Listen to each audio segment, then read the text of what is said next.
तपाईँ तुलना गर्नु न, शिक्षण सेवामा पनि प्रथम श्रेणीसम्म हुन्छ। माध्यमिक प्रथम श्रेणी भनेको उताको सहसचिव सर हो।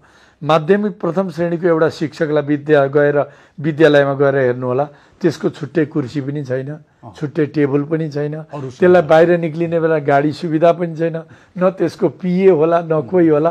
त्यहाँ मन्त्रालयमा गएर एकचोटि हेर्नु न, तुलना त्यही गर्दा हुन्छ नि। कति फरक छ सेवा सुविधामा। हामीले त्यो सेवा सुविधा पनि त्यस्तो होस् भने पनि होइन, तर अलिकति यो पेसा सम्मानित हो, यो पेसा अलिकति प्रस्पेरस चाहिँ हुनुपर्छ। किन प्रस्पेरस हुनुपर्छ भने शिक्षण पेसामा लागेपछि त्यो शिक्षकले जीविकोपार्जनको लागि अन्यत्र कसै सोच्न नपरोस्।